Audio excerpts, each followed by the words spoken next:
hope that you get everything you want and that you chose. I hope that it's the realest thing that you ever know. Hope you get the pretty girls that's pretty at everything. $1 million cribs, having $1 million dreams. And when you get it all, just remember one thing. Remember one thing, that one man could change the world.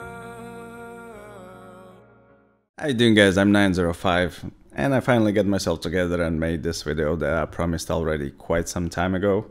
A full, comprehensive global operations guide. But the sheer amount of work that is required to put this together in easily digestible format held me back for some time. And this is a far cry from my usual videos that go something along the lines: look, I killed everybody, don't forget to like and subscribe. And with this video I really want to start a new chapter of this YouTube channel based more on the quality rather than quantity. So this video will start off my new segment about global operations in armored warfare.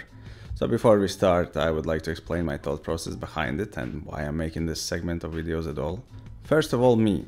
I only play global ops. Sometimes late at night or early in the mornings I do some PvE runs, but I rarely touch PvP. As you can see, altogether I have only 36 battles and I'm not feeling it. And it's strange coming from me. I spent about 20,000 battles PvPing in World of Tanks. Of those, half shining up my reroll account that I later sold on eBay. Then came another 15,000 battles in World of Tank Blitz. A large chunk of masteries I've got there you can find right here on this YouTube channel. But PvP in armored warfare I don't like. Half of the problem lies in how the matchmaker works. And I hate to be thrown in the 4 versus 4 battle, and the other major factor is there's no XP and there's no money in it, so I see no sense in playing it at all. I much rather prefer bringing out 1.5 million credits per match and about 200,000 experience. Of course, the boosts and insignias have to be active, but it's possible. Now there's a lot of talk how global ops is easy, but I can tell you one thing. About 80% don't have a clue what's going on in a match. They don't think forward, and they just react to what's going on in that particular moment. They camp in one spot on TDs, forgetting that they're one of the fastest tanks around. They don't defend the cap circles, they take the capture zones and drive away to look for an enemy while the enemy comes and takes the capture zones back, and etc, etc, etc. And don't get me wrong, I understand probably 30% of these people are new players from Steam, another 30% are probably strictly PvE guys, who usually drive their Challenger 2s in PvE to get closer to that unattainable 100% win rate, so they can brag in the forum signatures how cool the 95% win rate in PvE looks. But they get caught off guard with the episode missions where you have to do the global ops as well. Jokes aside, I was one of them. First 1000 battles I played is strictly PvE. I had no intention to even try out the global ops. I didn't know the maps, I didn't know the structure, and I wish there was a video like this that I could watch before I start out. So, I'm putting one together for you guys. The first one will be very straightforward. For guys who don't know nothing about the global operations, I'll explain how the UI works and what to look out for. After this video, all the consecutive ones will be about specific maps and strategies that I like to use. Bear in mind, these are my tactics, and what might work for me might not work for you. And it is not meant to be as a copy and paste and win all type of stuff, rather as a guideline of what's happening or what you can or have to expect on a battlefield. Without further ado, the episode 1, UI. So let's start off with the main mechanic of the game mode, the points. As you can see on the top of the screen, there's blue line and a red line and the points above them, 2,800 for each team. And your main mission in this game mode is to do everything that's in your power to reduce the enemy's points to 0. So it's basically like a countdown. Team who reaches 0 first loses. So far so good, right? So how do you actually reduce the enemy's points? You can do this by killing enemies. Each enemy you will kill will reduce the enemy's score by 25 points. Straightforward, right? See the red ones? Kill them. Minus 25 points. Second thing how you can reduce the enemy's points is by killing bots. They are marked yellow and are not present on every map, but there's quite a few maps that have them. They're not as valuable as killing enemies, they reduce the enemy's team's points only by 10, but it's a win-win situation. You farm some damage on them, they are easy to kill, and usually they are positioned on both sides of the cap circles. Few for you to kill, few for the enemy. There also lies a strategic aspect to this. If you manage to rush to the cap first, you might not only kill your bots, but even take down the ones that were meant for your enemy to kill. So far so good, right? Kill enemies, minus 25 points. kill bots, minus 10 points. Now let's get into the most important aspect when it comes to the points, the capture zones. What are the capture zones? They are basically cap circles. To put it bluntly, you drive inside them, the countdown starts until you capture them. How long will take you to capture them depends on the tank class and how many allies are capturing it. Once you capture the zone, it will start to slowly take away the enemy's team points. So how do you decode the UI interface regarding the capture zones? On top of the screen right below the team points are the list of currently active capture zones. In this particular scenario it's 1, 2 and 3. Capture zones occupied by your forces are marked blue, the ones that belong to your enemy are red, and yeah, you guessed it, the neutral ones are white. The same information you can gather from the minimap as well. The base 1 that belongs to us, the base 2 that belongs to the enemies, and the neutral capture zone number 3, but you already see your forces moving in. Oh wait, 905, it looks just like the Supremacy in World of Tank Blitz, and we all know how much you hate the Supremacy games. Yep, that's true, but there's a twist. First of all, you get to respawn. The battle doesn't end when you die. It ends when your team or the enemy team reaches 0, so in case you happen to die, you will just respawn in 20 seconds. And the second thing is there's different phases when it comes to the capture zones. During any time in the battle you can press the tab button and it will bring up this interface. And as you can see in the bottom of the screen, there's phase 1, phase 2, phase 3. The battle is basically divided in several stages. 3 in this particular example. You will start the battle and fight for the capture zones 1, 2 and 3. After one of the team reaches a specific number of points, you will enter the next phase of the battle. So, how can you tell when the phases are about to change? And exactly what happens next, you might ask. That's an excellent question, my young Padawan. In this particular scenario, phase 2 will start when one of the team reaches 1900 points. Most skilled players already know this by heart, and that's the one sign of the mastery in this game mode. But just in case, there's always a friendly reminder.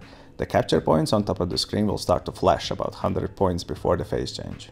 Now I would like to focus on a minimap. When one of the team reaches 1900 points, the capture zones 1, 2 and 3 become inactive.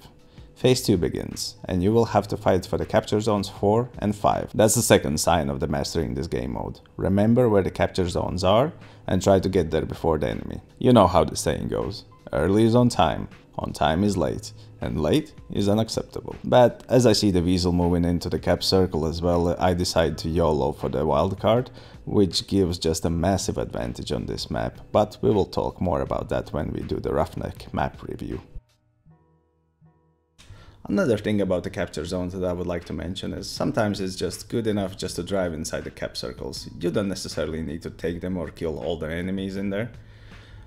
You see your team points, 1715, and they are not reducing. It's just because I'm here. I'm standing here and preventing our team scores to lower.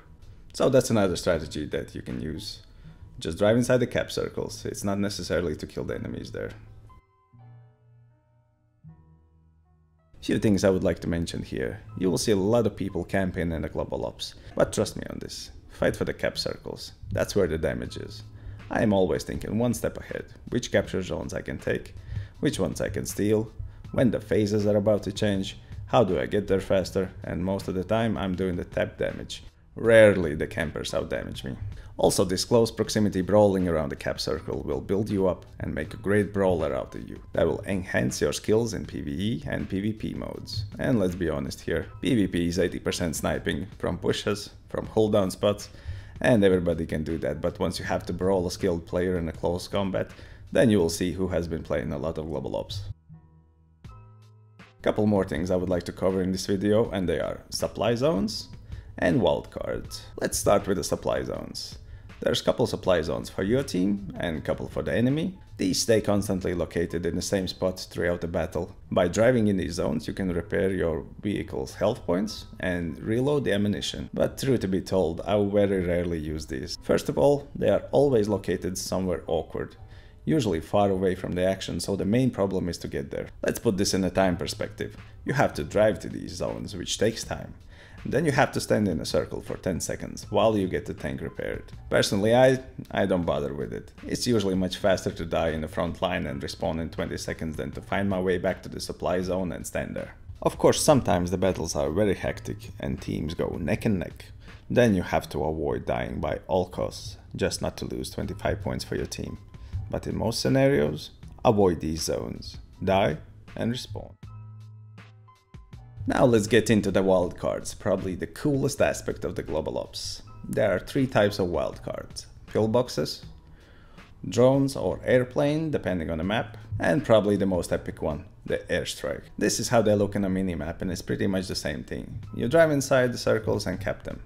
Only thing you have to remember after you successfully cap the wildcards, you have to activate them by pressing button Q. It will bring up the special interface. Pillboxes can only be put on special white dots, while drones in the provided places marked with a white drone symbol.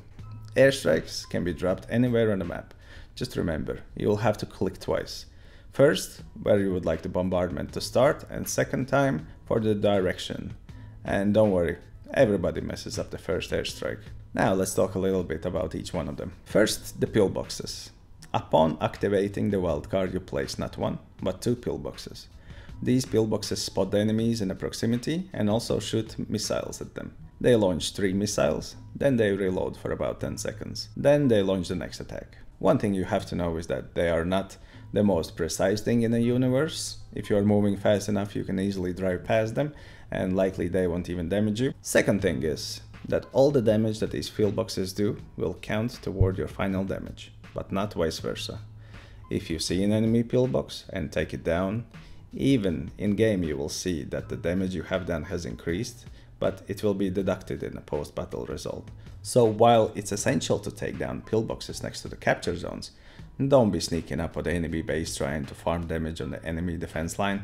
Next, the drone or the airplane. Depending on the map, you will have either drones or the airplane available, with the only exclusion being the new waterway map where you have both. First, let's look at the drones. Drones do a single thing. They circle the designated area and spot enemies for you. They usually fly very high, and most of the time is a pain to bring it down.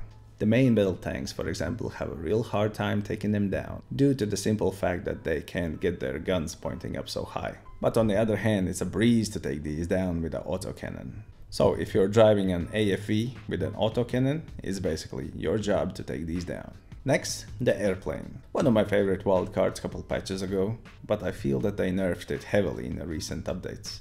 Unlike the drone, they circle the whole map and damage enemies while at it. This damaging factor has been strongly nerfed recently, but it's still a great tool, mainly due to the fact that it has a massive amount of hit points and it's really hard to bring it down.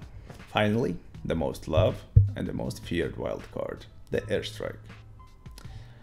Essentially, it's an B-2 stealth bomber who carpet bombs your selected enemy coordinates or your own allies.